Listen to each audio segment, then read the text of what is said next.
నీ జీవాహారాన్ని మాకు అందించు. మా జీవితాన్ని సరి చేసి మహిమ పొందమని యేసు నామమున ప్రార్థించి వేడుకుంటున్నాను ప్రభు తండ్రి. ఆమేన్. హల్లెలూయా, హల్లెలూయా, హల్లెలూయా. వాస్తవానికి మనం ఉంటున్నటువంటి దినాల్లో క్రిస్మస్ దినాలు. ఈ క్రిస్మస్ దినాల్లో మన గృహాలు, మన మందిరాలు, మన గృహాలు చాలా అద్భుతంగా అలంకరించబడతాయి కదా. ఇప్పుడు మీరందరూ వచ్చిన వాళ్ళు చాలా ధన్యులు. ఎందుకు అంటే మీరు ఆల్రెడీ మీ పనులు, క్రిస్మస్ పనులను ముగించుకొని ఉంటారు. ఆల్మోస్ట్ ఇంకా 2 మిగిలాయి. అవేంటంటే కొత్త బట్టలు వేసుకోవటం, ఇంట్లో పప్పులు చేసుకోవటం కదా. ఓకే, అయినప్పటికీ కూడా ఈ కొద్ది మంది అయినా మనమందరం దేవుని సన్నిధిలో ఉన్నాం.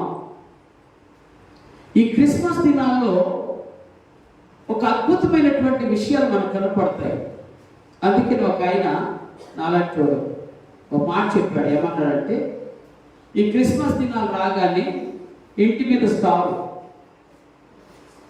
ఇంట్లో చెట్టు, ఒంటి మీద కొత్త బట్టలు. ఓకే, ఒంటి మీద కొత్త బట్టలు, ఇంటి గిన్నెలలో మంచి ముద్దలు. ఓకే, ఇలాగా చెప్పుకుంటూ పోతే చాలా సంతోషంగా మన వాళ్ళు అనిపిస్తారు. అందుకని ఈ క్రిస్మస్ దినాలు నిజంగా చెప్పాలంటే అనిపించే వాడికి ఆనందకరమైన దినాలు, అనిపించిన వాడికి నేను చెప్పను. ఎందుకంటే వాళ్ళకి తెలియదు పాపం క్రిస్మస్ ఆనందం. ప్రపంచ దేశాలన్నీ కూడా ఈ క్రిస్మస్ దినాన్ని జరుపుకున్నట్టు, ఈవెన్ భారతదేశంలో కూడా ఈ క్రిస్మస్ దినాన్ని జరుపుకున్నట్టు మన ఏ క్రిస్మస్ ఏ యొక్క పండుగ కూడా జరగదు. ఈ క్రిస్మస్ దినాలు అంత ఆనందంగా ఉంటారు, అంత ఆశీర్వాదకరమైన జీవితాన్ని అనుభవిస్తారు. కారణం ఏంటంటే క్రీస్తు పుట్టాడు కాదు. అర్థమవుతుందా? క్రీస్తు పుట్టాడు కాదు, క్రీస్తులో నేను పుట్టాను, అదే ఆనందం. అర్థమైందా? ఎక్కడ? క్రీస్తులో నేను పుట్టాను, నాలో క్రీస్తు పుట్టాడు, క్రీస్తులో నేను పుట్టాను. ఇదే నిజమైన క్రిస్మస్ ఆనందం. అందుకే నీకు ఉదయకాల సమయంలో మనందరికీ తెలిసినటువంటి ఒక చెట్టు, ఈ క్రిస్మస్ దినాల్లో ఏర్పరచబడినటువంటి చెట్టు, అదే చెట్టు అంటే తెలుసా మీకు ఆ విషయం? అసలు ఆ చెట్టు ఏంటో తెలుసా? ఓకే, మీకు తెలియదు కదా. దాన్ని సరళ వృక్షము అంటారు. ఇంగ్లీష్లో సీడర్ ట్రీ అంటారు. సరళ వృక్షము అంటే చిన్నగా పెరుగుద్ది, గుబురుగా పెరుగుద్ది, చివరికి దానికి ఆకారాన్ని చూసినప్పుడు 3 ట్రయాంగిల్లో ఉంటుంది. ఓకే, ట్రయాంగిల్ ఉంటుంది. ఈ చెట్టుల గురించి చాలా మంది అద్భుతమైనటువంటి విషయాలు చెప్పారు, కానీ నేను అన్ని చెప్పట్లా. ఈ చెట్టుని చాలా అద్భుతంగా అలంకరిస్తాం. మీరు కనుక ఒక క్రిస్మస్ ట్రీ దగ్గరికి వెళ్ళి చూస్తే కనపడేవి మొట్టమొదటివి కేక్ సింబల్స్, గిఫ్ట్ సింబల్స్ కదా. కేక్ సింబల్స్, గిఫ్ట్ సింబల్స్, ప్రేమ సింబల్స్, లవ్ సింబల్స్, లైట్స్, మళ్ళీ అక్కడక్కడ మంచు పడినట్టుగా ఉండేటువంటి విధానం. నేను చాలా ఆలోచన చేశా. ఈ క్రిస్మస్ ట్రీ నుంచి దేవా నీ చిత్తమైతే ఈరోజు నాతో మాట్లాడు. ఈ క్రిస్మస్ ట్రీ చాలా మందికి తెలియని విషయం ఏంటంటే అలంకరణగా చేసుకుంటారు, కానీ ఈ అలంకరణలో ఉన్నటువంటి ఆత్మీయ సందేశం తెలుసుకోరు కదా. రైట్? ఏం చేస్తారు? అలంకరణగా చేసుకుంటారు. క్రిస్మస్ ట్రీ అనగానే ఇది ఒక అలంకరణ, అద్భుతమైన అలంకరణ, తప్పని ఎందుకంటే తప్పు చెప్పేవాడు కాదు, నేను తప్పు చెప్పేవాడు కాదు, తప్పును సరి చేసుకొని చెప్పేవాడు కాదు. దేవుడు మాట్లాడుతుంటే తప్పును నువ్వుగా సరి చేసుకుంటావు, అది గొప్పతనం. నీకు చెప్పి సరి చేస్తే ఈ రోజు ఉంటాము, రెండో రోజున ఉండకపోవచ్చు. కానీ దేవుడు చెప్పి సరి చేస్తే ఎల్లప్పుడూ దేవుడితో ఉంటాం, అది గొప్ప. అందుకని ఇక క్రిస్మస్ ట్రీలో ఉన్న 3 లేదా 4 సత్యాలు చెప్తాం. మొదటి సత్యం, ఇది మీకు చెప్పాను కదా, ఇది ట్రయాంగిల్లో ఉంటుంది. మీరు ఎన్ని చోట్లకి వెళ్ళినా ఇలాగ గుబురుగా పెరిగి చివరికి సన్నగా ఉంటుంది. అది అంటే మన భాష చెప్పాలంటే ట్రయాంగిల్స్ లో ఉంటుంది. ఈ ట్రయాంగిల్ గురించి మనం కనుక ఆలోచన చేస్తే ఈ క్రిస్మస్ ట్రీ యేసుక్రీస్తు త్రిత్వాన్ని చూపిస్తుంది. త్రిత్వం అంటే త్రియేక దేవుడు ఎక్కడున్నాడు అర్థమైందా? త్రియేక దేవుడు పరలోకంలో ఉన్నాడు, త్రియేక దేవుడు పరలోకము నుండి దిగొచ్చాడు, త్రియేక దేవుడు ప్రభు సన్నిధి లాంటి ఆత్మ కార్యాలు మన జీవితంలో జరిగించాడు.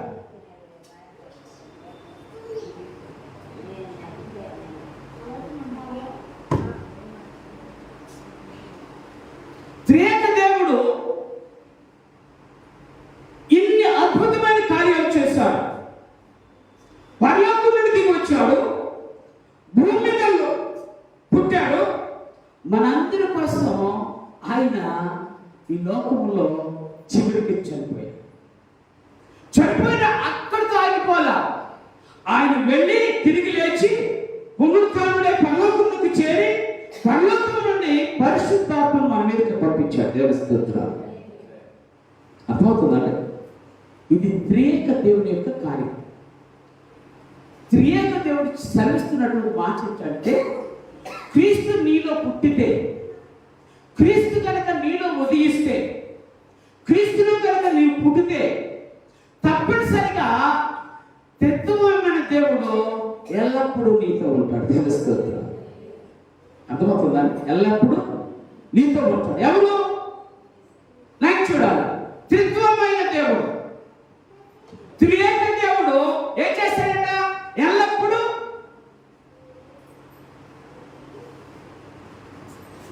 మనతో ఉంటాడు. నేను ఇప్పుడు ప్రశ్న అడుగుతున్నాను, మీ జాగ్రత్తగా ఆలోచించాలి.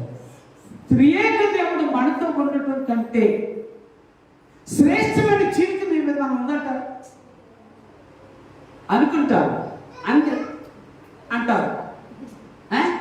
కానీ మనలో ఆ అనుభవం కావాలి, అది నా ఆలోచన.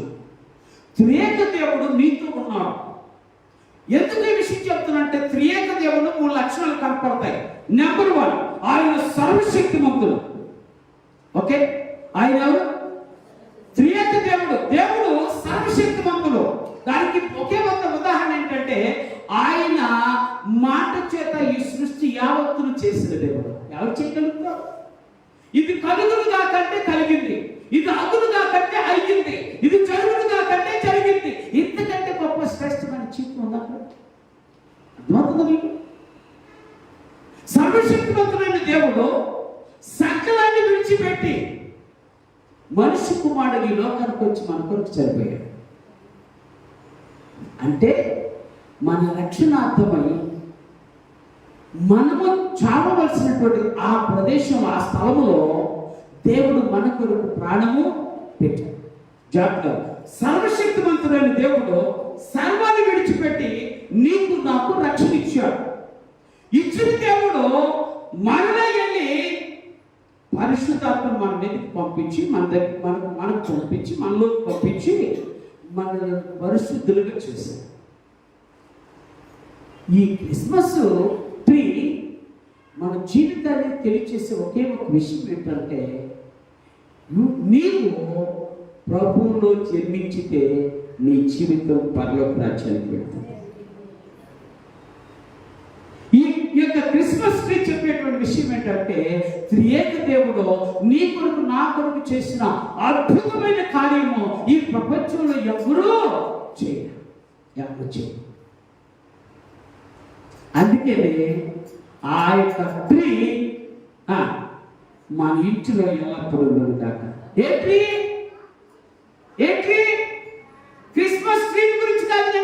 మాట్లాడేది.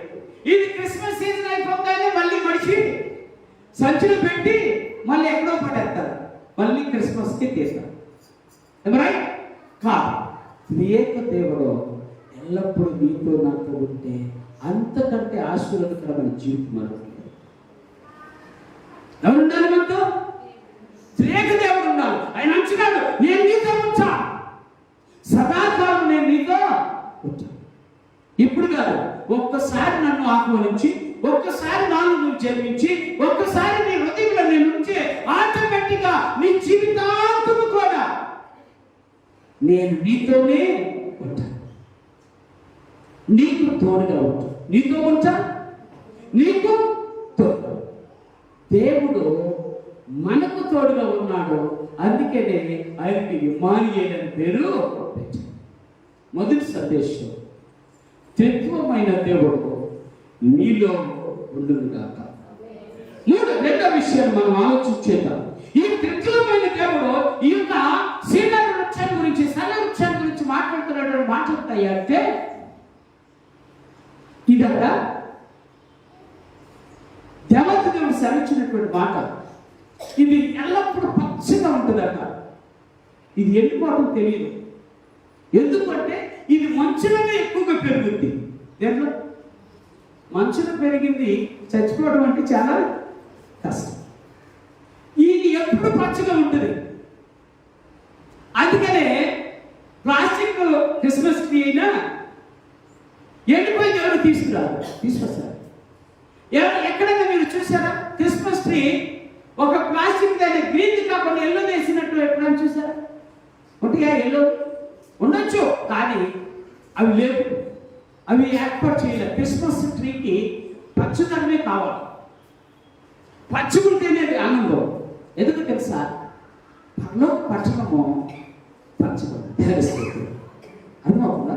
అంటే సుఖశాంతులతో శోభమయమైనటువంటి పట్టణముగా పరలోక పట్టణాన్ని దేవుడు మన కొరకు సిద్ధపరచాడు. ఎప్పుడు నువ్వు ఎలా ఉండాలట? ఎట్లా ఉండాలట? పచ్చిగా ఉండాలి. అంటే నిత్య జీవానికి సాదృశ్యం. ఏంటిది? నిత్య జీవానికి సాదృశ్యం ఈ యొక్క క్రిస్మస్ ట్రీ. నిత్యము పచ్చగా ఉండాలి కదా, నిత్యము పచ్చగానే ఉండాలి మానవ జీవితం. నేనైతే అదే కోరుకుంటా. బయట వాళ్ళు ఎంతమంది ఒకవేళ బాధపడుతున్నా, బయట వాళ్ళు ఎంతమంది ఏమనుకుంటున్నా, నేనైతే ఏమనుకుంటానంటే వాళ్ళు అనుకున్నా అనుకోకపోయినా నేను మాత్రం పచ్చగానే ఉంటే నాకు దేవునికి మహిమ. అందుకే దావీదు భక్తుడు ఒక మాట చెప్తాడు, వాళ్ళ ఆశ్చర్యమేస్తుంది. దావీదు భక్తుడు మంచి ప్రార్థన పరుడు, దావీదు భక్తుడు మంచి ఆరాధకుడు. ఆయన అంటాడు, ఒకవేళ నేను శ్రమలో ఉంటే నీ దేవుడు ఏమైనా నన్ను అడగగా ఏంటి నాకు సమాధానం ఎక్కడుంది? అయ్యా నువ్వు ఇంత శ్రమలో ఉన్నా, నీ దేవుడు ఉంటే నీ దేవుడు ఇలాగ ఎందుకు వచ్చాడు నిన్ను కదా? మనందరూ ఇలానే ఆలోచిస్తాం. నీ దేవుడు ఏమాయను, నువ్వు ఇంత కష్టాల్లో ఉన్నావు కదా, నీ దేవుడు కనికరించట్లేదా? నువ్వు ఇంత కష్టాల్లో ఉన్నావు కదా, నీ దేవుడు కనికరించి నీకేదో కార్యం చేయట్లేదా? నువ్వు కష్టాల్లో ఉన్నావు కదా, ఎంతకాలం నీ జీవితాన్ని కొనసాగిస్తావు? అప్పుడు దావీదు భక్తుడు అన్నాడు, శ్రమలలో నేను ఉండటం నాకు మేలే. తెలుస్తుంది, శ్రమలు వస్తే నాకు మేలే, అది కీడని కాదు. ఎందుకంటే నా జీవితంలో దేవుడు ఎల్లప్పుడూ పచ్చగా ఉండాలని కోరుకున్నాడు. మీరు హ్యాండ్ చేసిన, మీరు అవహేళన చేసిన, అవమానించిన, అనుమానించిన నా దేవుడు చెప్పిన మాట ఏంటంటే నేను ఎల్లప్పుడూ ఆ క్రిస్మస్ ట్రీ వల్లే, క్రిస్మస్ చెట్టు వల్లే ఎల్లప్పుడూ పచ్చగా ఉండాలని నా దేవుడు కోరుకున్నాడు. ఒక దినాన నేను అలానే ఉంటాను. దేవస్తోత్రం. అందుకనే భక్తుడైన హోషియా ఒక మాట రాస్తాడు. నేను చూడాలి. భక్తుడైన హోషియా 14వ అధ్యాయము 5వ వచనం చదువుతున్నా, జాగ్రత్తగా ఆలోచించేద్దాం. చాలా అద్భుతమైనటువంటి మాట అక్కడ కనబడుతుంది. ముందు 8వ వచనం చదువుదాం. హోషియా గ్రంథము 14వ అధ్యాయం 8వ వచనం. నేనే చదువుతున్నాను. 14వ అధ్యాయం 8వ వచనం. ఎఫ్రాయిము బొమ్మలతో నాకు ఇక నిమిత్తమేమి, నేనే ఆలోచించుచున్నాను, నేనే ఎఫ్రాయిము గురించి విచారణ చేయుచున్నాను. నేను సిగ్గులు పెట్టు సరళ వృక్షమంటి వాడును, నా వలననే నీకు ఫలము కలుగును. దేవుని స్తోత్రాలు. దేవుడు మాట్లాడుతున్న మాట ఏంటంటే, నేను ఎలాంటి వాడినట, ఆ పచ్చిగా ఉండే సరళ వృక్షము వంటి వాడును. దేవుడు మాట్లాడుతున్నాడు. ఎలా ఉంటాడు నేను? ఇప్పుడు చెప్తా జాగ్రత్తగా. పచ్చని చెట్టు, ఓకే, పచ్చని చెట్టు ఒకవేళ మనకు పందిరిగా ఉంటే, పచ్చని చెట్టు ఒకవేళ మన ఇంటిలో ఉంటే దాన్ని చూసి ఆనందించేవాడు చాలా మంది ఉంటారు కాదా? మీకు చెట్ల గురించి తెలియదు కదా, మాకు తెలుసు.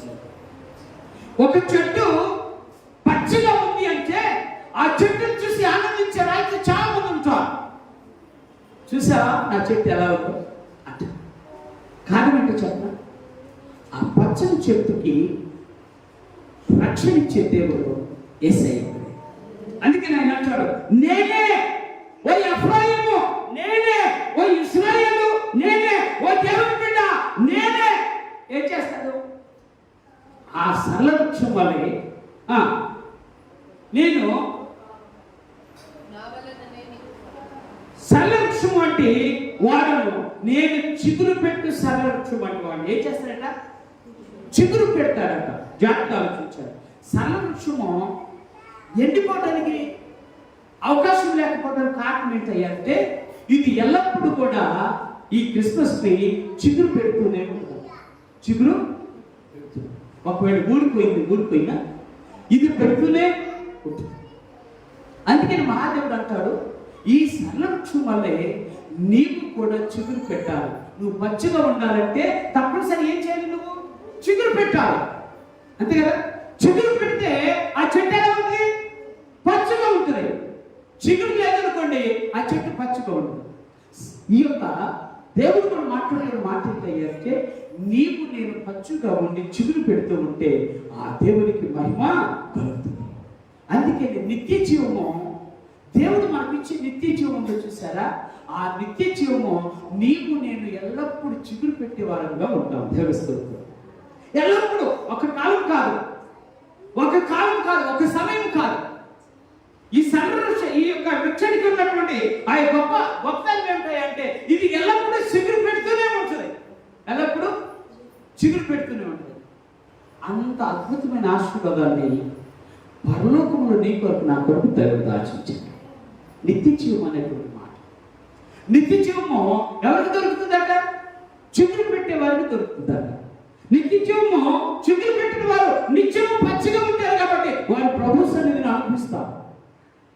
అందుకనే చాలా విషయాలు మనకి ఈ మాటను దేవతలు సాగిస్తుంటారు. అందుకని ఈ యొక్క ట్రీ పచ్చుగా ఉంటుంది. ఇది నిత్య జీవానికి సాదృశ్యంగా ఉంటుంది. రెండవ విషయం ఏంటంటే, ఇదే ట్రీకి భయంకరమైన అలంకరణ ఉంటుంది, వెలుగు ఉంటుంది. ఏముంటుంది? అర్థమైందా? ఏముంటుంది? వెలుగుతో అలంకరిస్తారు కదా. వెలుగు లేకుండా ఎప్పుడన్నా క్రిస్మస్ ట్రీ మీరు చూసారేమో నాకు తెలియదు, కానీ అసలు వెలుగు లేకుండా కనీసం లైట్లు చుట్టకుండా ఏ క్రిస్మస్ ట్రీ వెలిగించబడదు. అంటే నిత్య జీవం పొందిన వారిలో నిత్యము ఆయన వెలుగులో ఉంటారు. దేవస్థానం ఎవరి వెలుగులో? దేవుని వెలుగులో ఉంటారు. అందుకని మనం చదివినటువంటి యోహాను సువార్త 12వ అధ్యాయంలో చెప్పినటువంటి ఒక మాట ఏంటంటే, నేను వారికి వెలుగుగా ఉంటాను. ఎవరు మనకి వెలుగు? అందుకని యేసుక్రీస్తు ఆయన వెలుగై ఉండి మనల్ని వెలిగించడానికి పరలోకం నుండి భూమి మీదకి దిగి వచ్చింది. ఎవరు వెలిగించడానికి? అర్థమైందా? ఆయన వెలుగుతున్న దేవుడు, వెలిగే దేవుడు. కానీ నీవు నేను వెలిగించబడే వెలుగు.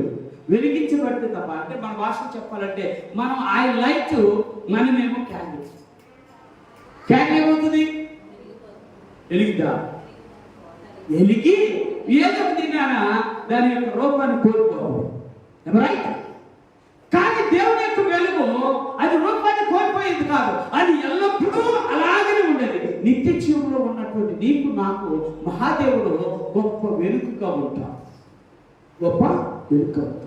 ఈ క్రిస్మస్ ట్రీ అలంకరించబడుతున్న కారణం ఏంటంటే పరలోక పట్టణానికి సాదృశ్యం, నిత్య జీవనానికి సాదృశ్యం ఎందుకు కనిపిస్తుందంటే ఆ పరలోక పట్టణంలో నిత్యము వెలుగుతో నింపబడతాం. ఎక్కడ? నిత్యము వెలుగుతో నింపబడతాం. ఆ వెలుగుతో నింపడానికి పరలోకము నుండి దేవుడి భూమి మీదకి వెలుగుగా వచ్చింది. ఆ వెలుగులో నువ్వు నేను వెలిగించబడితే తప్పనిసరిగా ఆ వెలుగులో నా జీవితాలు అద్భుతమైనవిగా కనబడుతూ ఉంటాయి. వెలుగున్నప్పుడే కదా మన జీవితాలు లోకానికి కనపడేది. అంతేనా? చీకట్లో ఉంటే కనపడతామా? మనకు అర్థం కాదు. మనం అందరం ఏమనుకుంటామంటే ఇంకా టైం ఉందిలే, దేనికి వెలిగించబడటానికి ఇంకా టైం ఉందిలే. నా ప్రియ దేవుని బిడ్డలారా, ఒక్కొక్క సమయాన్ని మనం ఆలోచన చేస్తుంటే మనది కేవలం భ్రమే. మనం ఉంటాము రేపు అనేది భ్రమే. అందుకే నేను చెప్తాను, భ్రమలో బ్రతుకుతున్న మన భక్తులు అన్నిటికీ భ్రమే. ఏంటంటే భ్రమ అంటే ఏంటి తెలుసా? భ్రమ అంటే ఏంటి? నిజం కాదని అర్థం. భ్రమ అనేది నిజం కాదు, కానీ మనం నిజం కాదు దాంట్లోనే బ్రతుకుతాం. నాకు రేపు ఉందలే, ఎల్లుండి ఉందలే అనుకుంటాం. కానీ విశ్వాస జీవితానికి కూడా ఇదే ఆలోచన. నీవు నేనేం చేస్తున్నామంటే రేపని ఎల్లుండని వాయిదా వేస్తున్నాను. ఏమేస్తున్నా? కానీ దేవుడు అంటున్నాడు, నీవు కనుక నిత్యజీవం కావాలి అనుకుంటే, నిత్యజీవం ఉండాలనుకుంటే దేవత దేవుడు సరించినటువంటి మాట, ఆ పరలోకములో నిత్య వెలుగుతో నీవు నేను నింపబడతాను. అంతే కదా? ఈ లోకంలో చీకట్లో బ్రతికే కంటే యేసు ఇచ్చేంత వెలుగులో బ్రతకడం ఎంతో ఆశీర్వాదం మీరు. అందుకే ఈ ట్రీ ఎలాగ నింపబడింది? ఎలాగ? వెలుగుతో నింపబడదు. లైట్లు వెలిగిస్తాం మనం, లైట్లు వెలిగిస్తాం. వెలుగు నీళ్ళు నాలో వచ్చే చీకటి మనం ఏమాత్రము. అందుకని యేసుక్రీస్తు చెప్పాడు, చీకట్లో వారు ఉండరట. ఎవరు వాడు? దేవుని చేత వెలిగించబడిన వాడు. ఓకే, చీకట్లో. మూడో విషయం గురించి కనుక మనం ఆలోచన చేసినప్పుడు దేవత దేవుడు సర్విస్తున్నటువంటి మాట ఏంటంటే, ఈ యొక్క క్రిస్మస్ ట్రీలో ఉన్న ఒక ప్రత్యేకమైన వెలుగే కాకుండా ఈ క్రిస్మస్ ట్రీ యొక్క మంచుతో నింపబడుతుందట. అంటే మంచుతో తెల్ల తెల్ల మంచు లాంటివి. మన మన మన మాటలో చెప్పాలంటే దాన్ని అలంకరించేటప్పుడు చిన్న దూదితో అలంకరిస్తారు. మంచు పైకి. ఎందుకో తెలుసా? మంచుతో ఎందుకు అలంకరిస్తారంటే ఇది మంచులో పెరుగుతుంది అని చెప్పారు కదా. అలాగే యేసుక్రీస్తు మాట చెప్తాడు. ఇప్పుడు చదువుదాం ఒకసారి. హోషేయ గ్రంథం 14వ అధ్యాయం 5వ వచనం చదువుతున్నాం. చెట్టునకు మంచు ఉన్నట్లు నేను అతని కుందును, తామర పుష్పం పెరిగినట్లు అతడు అభివృద్ధి నొందును, లెబనోను పర్వతంలో దాని వేళ్ళు తన్నునట్లు వారు తమ వేళ్ళు తన్నుతారు. దేవస్థుతులు ఎలా ఉంటారంట దేవుడు మన కోసం? చెట్టుకి మంచు వలె ఉంటాడంట. దేవస్థుతులు ఇప్పుడు చెప్తాను, జాగ్రత్తగా ఆలోచిస్తాను. మంచులో ఉన్నటువంటి ఈ చెట్టు మంచు పడుతూ ఉంటే ఆ మంచు దానికి అంటుకుని అలానే ఉంటుంది కదా. అర్థమవుతుంది మీకు?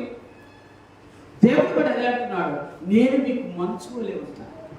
మంచు వలె ఎడతెగని మంచు అది కురుస్తూనే ఉంటుంది. ఆ కురుస్తున్న స్థలంలోనే ఈ యొక్క వృక్షము పెరుగుతూ ఉంటుంది. దేవుడు కూడా అదే అంటున్నాడు, నేను మీకు ఎలా ఉంటాను? మంచు వలె. చెట్టుకు మంచు మీరు ఉదయం వెళ్ళి చూడండి, ఆ మంచు ఎంత ఇదిగా కనిపిస్తుంది చెట్ల మీద కదా. దులిపితే ఆటోమేటిక్గా కింద ఉన్న వాళ్ళు ఆల్మోస్ట్ ఒళ్ళంతా పులకరించిపోతుంది కదా. ఎందుకు? చల్లగా ఉంటుంది మంచు. ఎందుకు విషయం చెప్తున్నా అంటే, నా దేవుడు నీకు నాకు మంచుగా ఉంటాడు. దేవస్థ నువ్వు ఒక చెట్టు అయితే నీకు నాకు దేవుడు ఎలా ఉంటాడు? మంచు వలె ఉంటాడు. అదే చెప్తున్నాడు, నేను మంచు వలె ఉంటాను వారి కోసం. ఎవరికి? అర్థమవుతుందా? జాగ్రత్తగా ఆలోచించాలి. నిత్య జీవం కూడా అలానే ఉంటుంది. దేవుడితో మనం ఉన్నప్పుడు ఆయన యొక్క అలసటలు తీర్చినటువంటి ఆ జీవితము ఎంత కమ్మగా చల్లగా ఉంటుందో ఆ జీవితాన్ని గురించి దేవత దేవుడు హోషేయ ద్వారా మాట్లాడుతున్నాడు. నేను వారికి మంచు వలె ఉంటాను. అక్కడికి వెళ్ళిన తర్వాత కన్నీరు ఉండదు. నిత్య జీవులు ఏముండదు? ఉండదా? కన్నీరు ఉండదు. నిత్య జీవులు ఏముండదు? శ్రమ అనేది ఉండదు. నిత్య జీవులు ఏముండదు? ఆకలి అనేది ఉండదు. నిత్య జీవులు ఏముండదు అంటే మానవ జీవితంలో ఎలాంటి కూడా నిరుత్సాహము నిస్పృహలు ఉండవు. మానవ జీవితంలో ఎక్కువ కదా ఏంటివి? నిరుత్సాహము నిస్పృహ. ఎప్పుడు చూసినా ఏముందండి మా బ్రతుకు, ఏంటోనండి ఇలాగ అయిపోయాం, ఇదే మాటలో.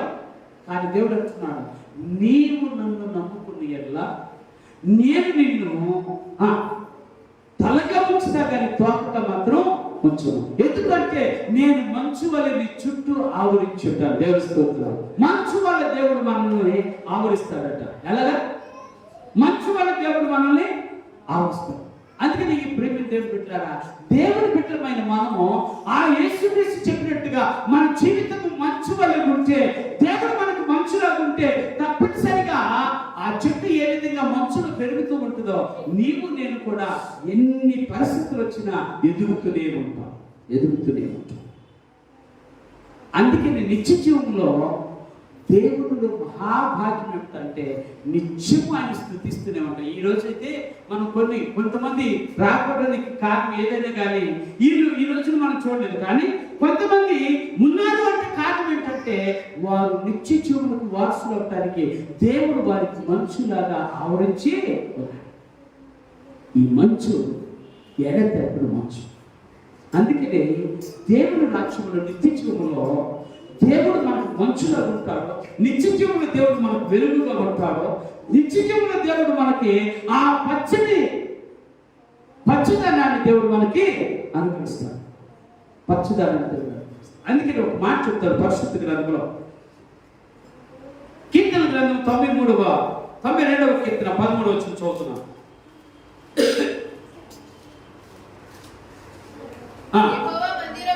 యెహోవా మందిరములో నాటబడిన వారై వారు మన దేవుని ఆవరణములలో వర్ధిల్లుదురు. దేవుని స్తోత్రం. ఎక్కడ నాటబడ్డారు? దేవుని మందిరంలో నాటబడి ఆవరణలో వర్ధిల్లుతారంట. అందుకని మీరు జనరల్గా మీరు చూడండి, ఎప్పుడన్నా క్రిస్మస్ ట్రీని ఇంటి పైకి పెట్టుకుని చూసారా?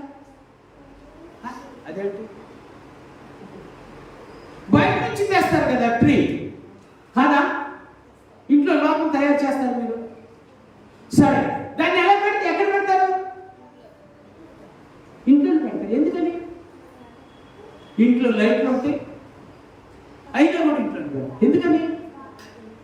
ఏమో అందరూ పెడతారు, నేను పెట్టా కదా. ఇదే. కానీ వాస్తవానికి ఇది ఇంట్లో ఉంటారు. కారణం ఏంటంటే, ఇంట్లో పెట్టుకునే కారణం ఏంటంటే ఇల్లంతా వెలుగుతూ ఉంటుందని కాదు, దేవుడు మన మధ్య ఉన్నాడని నిరూపించడానికి. దేవుని స్తోత్రం. అవును కదా? అవునా? నేనైతే అదే అంట. ఇంట్లో పెట్టుకోవడానికి కారణం ఏమిటంటే దేవుడు ఎక్కడున్నాడు? మన మధ్య ఉన్నాడు. మన మధ్య ఉండే దేవుడు మనకు ఏదైనా చేస్తాడు. దేవుని స్తోత్రం. మనం నమ్మలేదు, కానీ నమ్మితే నిజం. ఏంటి అంటే దేవుడు ఎలా ఉంటాడు? ఎవరు కూడా, నేను ఇప్పటివరకు చూసినటువంటి చరిత్రలో ఎవరు కూడా ఆ చెట్టుని బయట పెడుతుంది తెలియదు. బయట పెడుతుంది ఎప్పుడు చూడలేదు. చెట్టుని ఇంట్లోనే పెడతాడు. కారణం ఏంటంటే దేవుడు మన మధ్య ఉన్నాడని ఒక నిరూపణ అక్కడ కనపడుతుంది. దేవుని యొక్క సన్నిధి మనతో ఉంది. దేవుని యొక్క సన్నిధి మనతో ఉంది కాబట్టి ఆ సన్నిధిలో మనం ఏమవుతున్నాము? ఆ యొక్క క్రిస్మస్ ట్రీ వలె ఎదుగుతూ ఉన్నాం. దేవుని స్తోత్రం. ఎలా ఉండాలి? క్రిస్మస్ ట్రీ వలె ఎదుగుతూ ఉండాలి. మనం ఆర్టిఫిషియల్ ట్రీ గురించి కాదు నేను మాట్లాడుతుంది, నిజమైనటువంటి క్రిస్మస్ ట్రీ. దాని అందుకని సరళ వృక్షము అన్నాడు కదా. ఈ సరళ వృక్షము ఎప్పుడు అది చావు ఉండదు. దాన్ని ఎవరైనా కట్ చేసే తప్ప ఆ సరళ వృక్షానికి చావు అనేది ఉండదు. ఎందుకు విషయం చెప్తానంటే నిత్య జీవుల్లో కూడా దేవుడు మహాదేవుడు ఈ లోకంలోనే కాదు మనతో ఎల్లప్పుడూ ఉంటాం. ఆయన సన్నిధి మనకి ఎక్కడ కనిపించాలి? మనం ఉన్న ప్రతి స్థలంలో ఆయన సన్నిధి కనిపించాలి. మనం ఉన్నటువంటి ప్రతి స్థలంలో ఆయన సన్నిధి కనిపించాలి. అందుకని క్రిస్మస్ ట్రీ ఇంట్లో పెట్టుకోవడానికి కారణం ఏంటంటే నా దేవుని సన్నిధి ఎల్లప్పుడూ నా చుట్టూ ఉంది, నాతోనే ఉంది. అది నా ఇంట్లోనే, నా హృదయంలోనే అది వెలుగుతూ ఉంది. అది కావాలి. క్రైస్తవ జీవితానికి ఒక గొప్ప అర్థవంతమైనటువంటి జీవితానికి నిదర్శనం ఏంటాయి అంటే దేవుడు మన మధ్య సంచారం చేయాలి. ఇశ్రాయేలీయులు మీకు తెలుసు తెలియదు, ఇశ్రాయేలీయులు దేవుడు 12 గోత్రాల వారిని పిలుచుకున్నాడు. రైట్? పిలుచుకొని ఐగుప్తు దేశ బానిసత్వం నుండి దేవుడు బయటకు రప్పించాడు.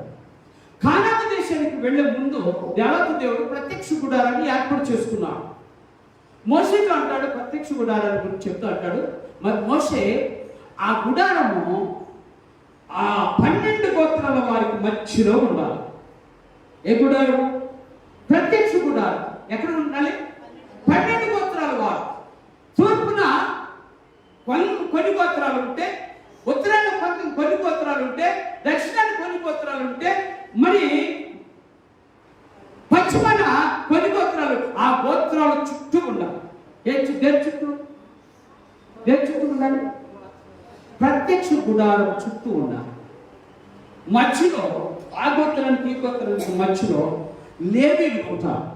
మీరు చదువుకున్న బైబిల్లో ఎవరుంటారు? లేవీయులు. ఎవరు వాళ్ళు? లేవీయులు ఎవరు అంటే దేవుని సేవ చేసేవాళ్ళు. గోత్రాలన్నిటి ఉంటే, గోత్రాల మధ్యలో వారు ఉంటే, దేవత దేవుడు ఈ గోత్రాలన్నిటికి మధ్యలో తన గుడారాన్ని ఏర్పాటు చేస్తున్నారు. దానికి నిదర్శనం ఏంటంటే ఇదిగో ఇశ్రాయేలీయులారా నేను మీతోనే ఉన్నా. ఎక్కడున్నా? మీ మధ్యనే ఉన్నా. మీతో ఉన్నా, మీ మధ్యనే ఉన్నా. అందుకే మీరు నన్ను దాటి పోలే. అర్థమవుతుందా? దాటి పోలే. ఎందుకు తెలుసా? అక్కడ యాజకులు ఉన్నారు, అక్కడ లేవీయులు ఉన్నారు, పనిచేసేవారు ఉన్నారు, సేవకులు ఉన్నారు. కాబట్టి మీరు వెళ్ళిపోలేరు. కాబట్టి నేను మీ మధ్య ఉన్న విషయాలు గ్రహించుకోండి. నేను మీ మధ్య ఉన్న విషయాలు. క్రిస్మస్ ట్రీ దేవుని యొక్క సన్నిధి అనగా దేవుడు మన మధ్య ఉన్నాడు అని నిరూపిస్తుంది. క్రిస్మస్ ట్రీ ఎలా నిరూపిస్తుంది? దేవుడు మన మధ్య, మనతో ఉన్నవాడే కాదు మన దేవుడు, మన మధ్య ఉన్నవాడు. మన మధ్య ఉన్నవాడు మన దేవుడు అని మన యేసయ్య. అందుకని జ్ఞాపకం చేసుకోండి, ఆయన మన మధ్య ఉంటే, ఎవరు? యేసయ్య మన మధ్య ఉంటే మన కార్యాలు చాలా సులువుగా అయిపోతాయి. ఎవరి స్తోత్రం. అది అనిపించాలి. యేసుక్రీస్తు మన మధ్యలో ఉన్నాడు, మన మధ్యలో దేవుడు ఉన్నాడు, మన ఇంటిలో మన దేవుడు మధ్యలో ఉన్నాడు. ఆయనకి మంచి స్థానాన్ని దేవుడు మనం ఇస్తున్నాము. అలా ఇచ్చిన వారు దేవుడు తప్పనిసరిగా ఆ యొక్క సెలబ్రేషన్ ఏ విధంగా ఎదుగుతుందో అలాగ దేవుడు మనం ఎదిగేలాగా చేస్తాడు. అందుకని ఉదయకాల సమయంలో నా ప్రేమ దేవుని బిడ్డలారా, దేవుని యొక్క బిడ్డల మీద మనము నిత్యము దేవుడు మన మధ్య ఉన్నాడని గ్రహించాం. ఈ క్రిస్మస్ ట్రీ, ఈ క్రిస్మస్ పండుగ అయిపోయింది, తీసి పక్కన పెట్టేస్తాం. కానీ మన మధ్య మన దేవుడిని తీసి, నేను అదే చెప్తాను తప్పుడు, ఒక్కసారి ప్రభుని ఎరిగిన దానిపై ప్రభు నామమున బాప్తిసం తీసుకొని ప్రభు రక్షణ పొందుకొని కనుక ఉంటే నిన్ను ఖాళీగా ఉంచడు దేవుడు. ఏం చేస్తాడు? ఖాళీగా ఉంచడు. నీ మధ్య ఉంటాడు కాబట్టి నిన్ను పురుగొలుపుతాడు. పో, ప్రార్థన చేసుకో, రా, దేవునితో నడుచుకో, పో దేవుని యొక్క సన్నిధికి, దేవుని యొక్క రాజ్యాన్ని వెతుకో, దేవుని సన్నిధిలో గడుపు. అది నీకు ఆశీర్వాదం. మన మధ్య ఉన్న దేవుడు మహాఘనుడైన దేవుడు. తెలుస్తుందా? ఆ ఘనుడైన దేవుడి సన్నిధిని అనిపిస్తే ఒక దిన మనల్ని గనులుగా చేస్తాడు, మనం గొప్పవారుగా చేస్తాడు. మన దేవుడు మన మధ్య ఉంటే దేవుడు మన మధ్య కార్యాన్ని జరిగిస్తాడు. ఇశ్రాయేలీయులు జాగ్రత్తగా ఆలోచించారు. ఇశ్రాయేలు ఐగుప్తు దేశం నుండి వచ్చినప్పుడు వెనక చూస్తే ఫరో సైన్యం కదా, కనపడుతుందా? కనపడుతుంది లేదా? వెనక చూస్తే ఫరో సైన్యం, ఎదురు చూస్తే ఎర్ర సముద్రం. ఇశ్రాయేలు ఎక్కడున్నారు? రెండింటికి మధ్య ఉన్నారు. జాగ్రత్త ఆలోచించారు. ఇశ్రాయేలు దేవుని యొక్క సన్నిధి వారితో ఉంది. ఎలాగో అంటారేమో. మోషేని పిలిచి అన్నాడు, మోషే ఎలుగెత్తి ఏడుస్తున్నాడు, అయ్యా ఈ ప్రజలు నాశనం అయిపోతున్నారు. వెనక చూస్తే పరుసని, ఎదురు చూస్తే ఎర్ర సముద్రం, అటు దాటలేరు, ఇటు వెనక్కి వెళ్ళలేరు. అటువంటి సమయంలో దేవుడు మోషేతో అన్నాడు, మోషే నీ చేతిలో ఉందేంటి అన్నాడు. నీ చేతిలో మనం ఏమంటాం? ఎస్. కానీ బైబిల్లో రాసిన మాట చెప్పనా, ఇది దేవుని కర్ర. ఏ కర్ర? దేవుని కర్ర. ఎక్కడుంది? మోషే చేతిలో ఉంది. అంటే మన భాష చెప్పాలంటే యేసు దేవుడు వారితో ఉన్నాడు, వారి మధ్య ఉన్నాడు, కర్రలో కనబడుతున్నాడు. మోషే అన్నాడు, మోషే నా చేతి కర్ర అనగా నీ చేతిలో ఉన్నదే, ఆ చేతిలో ఉన్న కర్రని ఆ యొక్క ఎర్ర సముద్రం వైపు చూపించాను. ఆశ్చర్యం వేసింది. దేవుని సన్నిధి మనతో ఉంటే, దేవుని సన్నిధి మన మధ్య ఉంటే ఎర్ర సముద్రం లాగా నీ శ్రమలు చీలిపోతాయి. అంటే ఎలాగా? ఎర్ర సముద్రం ఎలాగైతే చీలిపోయిందో కేవలం ఒక చేతి కర్ర ద్వారా, దేవుని కర్ర ద్వారా ఎర్ర సముద్రం ఏమైపోయింది? బైబిల్లో చెప్పిన మాట అదట, రెండు పాయలుగా చేసి కుడివైపున ఒక గోడలాగా, ఎడవైపున మరొక గోడలాగా నీళ్లు నిలిచిపోయేట. ఇట్లా వెళ్ళిపోతుంది తప్ప ఇటు రావట్లా, ఇట్లా వెళ్ళిపోతుంది తప్ప ఇటు రావట్లా. కారణం అంటే తెలుసా? దేవుడు వారి మధ్య నివసిస్తుంది. దేవుడు వారి మధ్య ఉన్నాడు కాబట్టి వారు అనేకమైన అద్భుతాలు చూశారు. అర్థమవుతుంది మీకు? అద్భుతాలే, మామూలు విషయాలు కాదు. అరణ్యంలో అద్భుతాలు చూశారు. ఎర్ర సముద్రం చీల్చబడిందా? మానవ భద్రంగా మార్చబడిందా? దేవుని యొక్క అద్భుతమైనటువంటి ఆహారం పెట్టబడిందా? సముద్రం నుంచి పూరేళ్ళు తేవబడ్డాయా? అన్నీ చెప్పి ఇశ్రాయేలుకి కొదువు లేకుండా బ్రతికారు. బైబిల్ చెప్పిన మాట చదివితే నాకు ఆశ్చర్యం వేస్తుంది. 40 సంవత్సరాలు వారి బట్టలు పిగిలిపోలేదట, వారి చెప్పులు అరిగిపోలేదట. ధనస్తోత్రాలు. అర్థమవుతుందా? దేవుడు మన మధ్య ఉంటే, దేవుని యొక్క సన్నిధిలో మనం ఉంటే, దేవుని యొక్క సన్నిధి మనతో ఉంటే మన జీవితంలో అద్భుతాలు చూస్తాం, అద్భుతాలు చూస్తాం.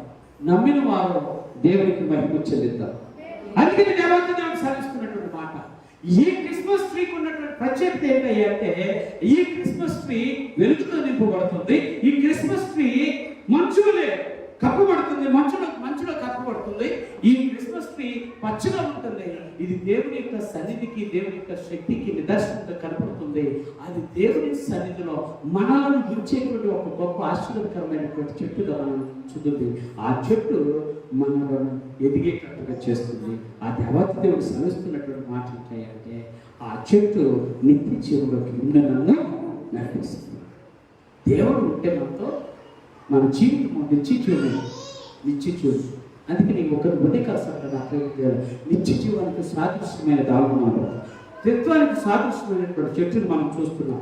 త్రిత్వం అంటే దేవత దేవుడు, త్రిత్వం అనే దేవుడు మనతో ఉంటున్నాడు, మనకి తోడుగా ఉంటున్నాడు, మన మధ్య ఉంటున్నాడు.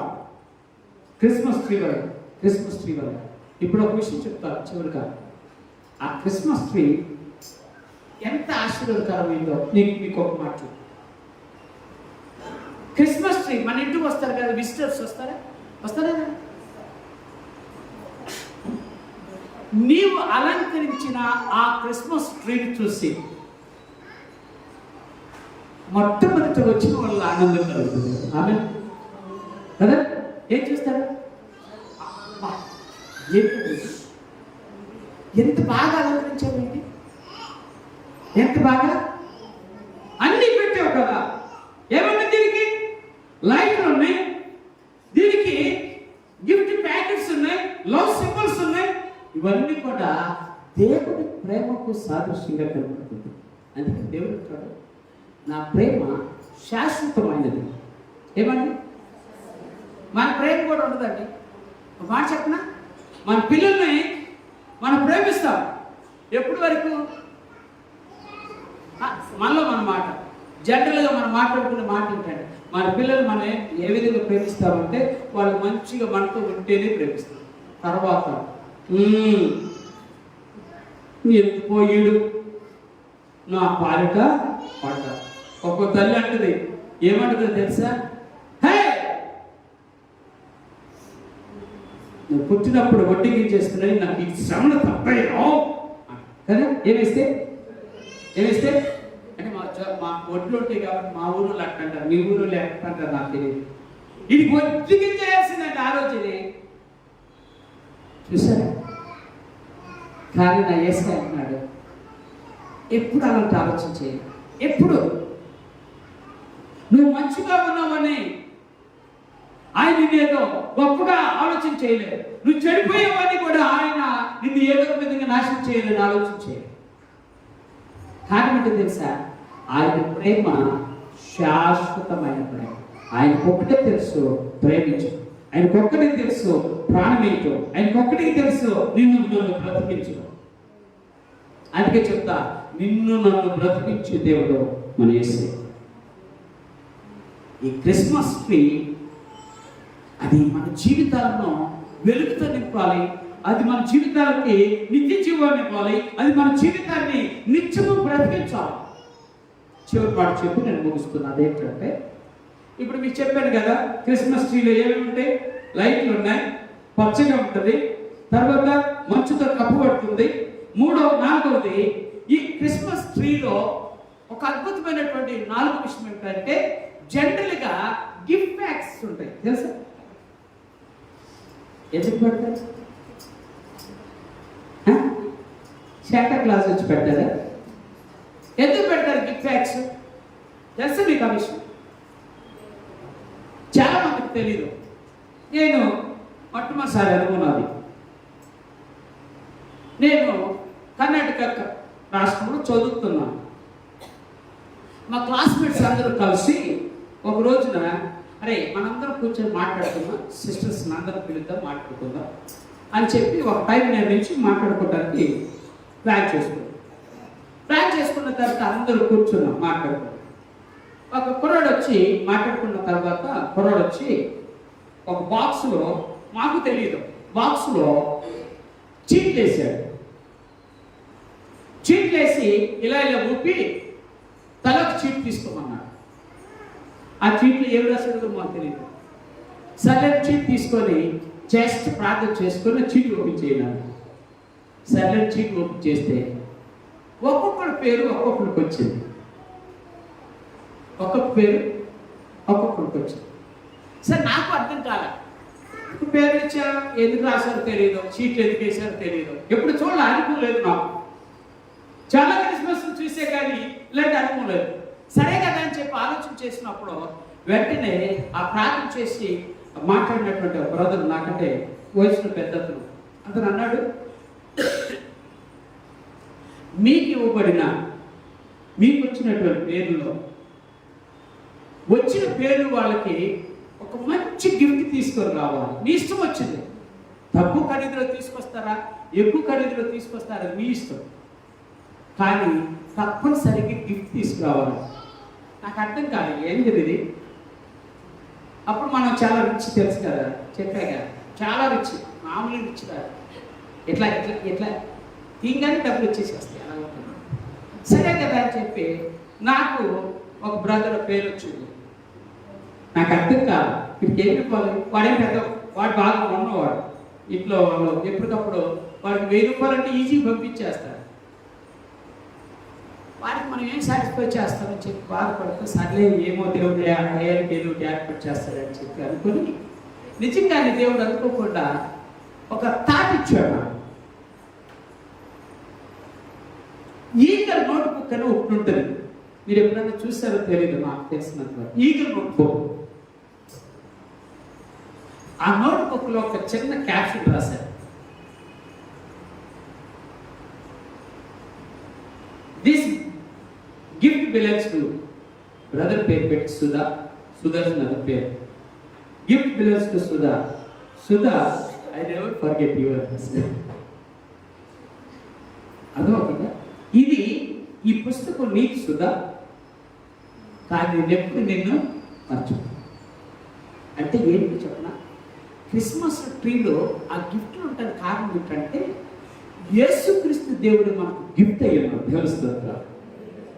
యేసుక్రీస్తు దేవుడు మనకు గిఫ్ట్ అయి ఉన్నాడు. కారణం ఏంటంటే ఆయన మన కొరకు ఒక గొప్ప గిఫ్ట్ తీసుకొచ్చాడు. ఏం గిఫ్ట్? Christmas gift. ఎవరు? తండ్రి అయిన దేవుడు మన కొరకు ఒక గిఫ్ట్ ఇచ్చాడు, ఒక మంచి గిఫ్ట్ ఇచ్చాడు. ఆ గిఫ్ట్ క్రీస్తు. అర్థమవుతుందా? అందుకనే క్రిస్మస్ అంటేనే మనం ఎన్నో మాటలు చెప్పుకుంటాం, కానీ క్రిస్మస్ అంటేనే గిఫ్ట్, బహుమానం. బహుమానం ఎవరికి? ఎవరికి? ఎవరైతే ఆ క్రిస్మస్ ట్రీ ఇంట్లో పెట్టుకుంటారో చూసారా, ఆ క్రిస్మస్ ట్రీకి అలంకరణతో ఈ గిఫ్ట్ బాక్సులు పెడుతున్నారు కదా, వాళ్ళందరికీ చెప్పే సందేశం ఏంటంటే నా దేవుడు నాకు గిఫ్ట్ ఇచ్చాడు. ఆ గిఫ్ట్ నేను ఉచితంగా పొందుకున్న గిఫ్ట్, అదే రక్షణ గిఫ్ట్. ఆ రక్షణ గిఫ్ట్ నా దగ్గర ఉందని. ఏ రక్షణ గిఫ్ట్? దేవుడు నాకు ఇచ్చిన రక్షణ గిఫ్ట్ నా దగ్గర ఉందని మీ అందరికీ తెలియపరచడానికే నా ఇంట్లో ఈ క్రిస్మస్ ట్రీ పెట్టి తెలుస్తున్నా. అర్థమైందా? ఎవరికి తెలియాలి? చాలా మందికి తెలియదు పాపం. గిఫ్ట్ ఉంటుంది, మామూలుగా ఇచ్చి మనవాళ్ళ గిఫ్ట్లు అన్నీ ఎక్కడ పెడతారు? ఎవరైనా గిఫ్ట్లు ఇచ్చారనుకోండి, ఎక్కడ పెడతారు? ఎందుకు షోకేస్ లో పెట్టేది? వచ్చిన వాళ్ళందరూ చేస్తారు, అంతే కదా. కానీ మనకి ఎవరు ఇచ్చిన గిఫ్ట్ పక్కన కూడా తెలియదు. ఎవరికి తెలియదు? దేవుడు ఇచ్చిన గిఫ్ట్ ఉంది చూసారా, రక్షణ గిఫ్ట్, పక్కన కూడా తెలియదు. ఎందుకు? మన అవతారంలో అంటే ఇంట్లో ఉన్నంతసేపు వేదాలు పలుకుతాం, గొడవైనప్పుడు పదాలే మహత్వం కదా. చేతులెత్తి చెప్తున్నా, దేవుడు నీకు ఒక గిఫ్ట్గా ఉన్నాడు.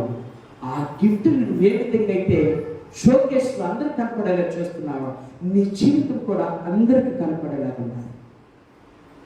అదే గిఫ్ట్. నేను దేవుడు నాకు ఇచ్చిన రక్షణ ఇదిగో చూసారా, నేను ఇలా ఉన్నా. దేవుడు నాకు గొప్ప అవకాశం ఇచ్చాడు. మీ అందరికీ తెలియకపోతుంది ఏమనంటే నా దేవుడు నాకు గిఫ్ట్ అయ్యే దేవుడు తెలుస్తుంది. నాకు బహుమానమైన దేవుడు. నా దేవుడు ఎవరు? నాకు బహుమానమైన దేవుడు. అందుకే ఆయన నాకు బహుమానంగా ఇచ్చాడు. నేను మీ అందరికి బహుమానంగా ఇస్తున్నాను. మీ అందరికీ నేను బహుమానం కొడుతున్నాను. యేసుక్రీస్తు చెప్పినటువంటి సత్యం, రక్షణ నీకు అనుగ్రహించాడు. ఆ రక్షణ కోసం నువ్వు ప్రయాసపడాలి. అందుకని భక్తులైనటువంటి పౌలు చెప్తాడు, ఎవరైతే భయంతో వణుకుతో రక్షణ కొనసాగిస్తారో, ఎవరు? ఏంటి భయము? ఎక్కడికి వచ్చి అనుకుంటుంది కాదు, అన్నీ కనపడితే వణుకుంటాం కాదు. ఎప్పుడు మనకు అర్థమైందా? దేవుడు ఇచ్చిన రక్షణ నీలో ఉన్నప్పుడు నీవు భయంతో దేవుని సన్నిధిలో ఉనికిపోతావు. క్రిస్మస్ సందేశంతో దేవుడు మాట్లాడుతున్న మాట ఏంటంటే, ఈ క్రిస్మస్ ట్రీలో దేవుడు చెప్పిన సందేశం ఏంటంటే, ఇది నీ ఇంట్లో ఉంటుంది.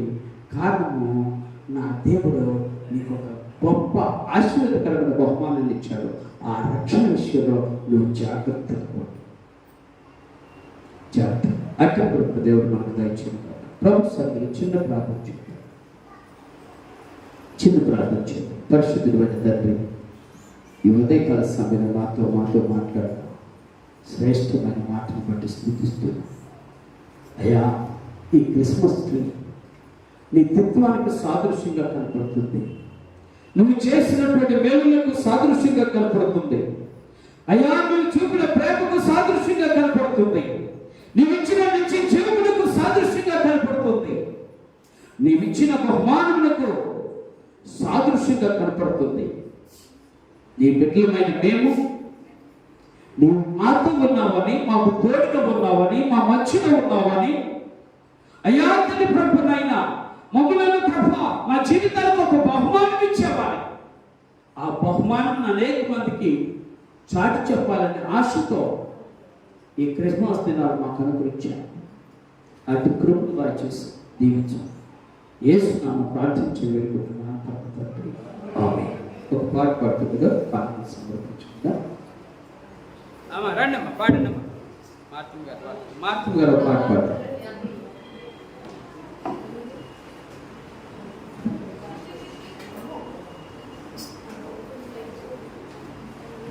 సాయంత్రం మాత్రం స్పెషల్ పాట, షైనీ పాట. అమ్మా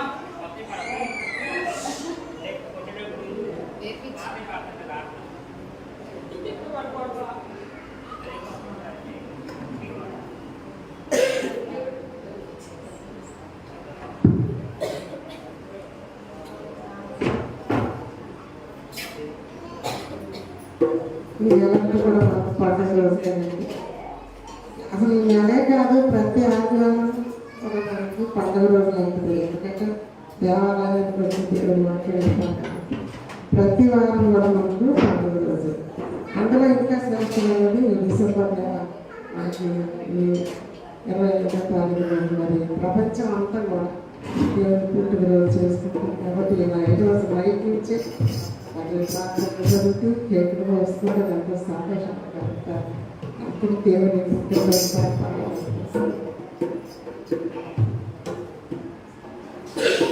ప్రభు యేసు పుట్టినరోజు జగం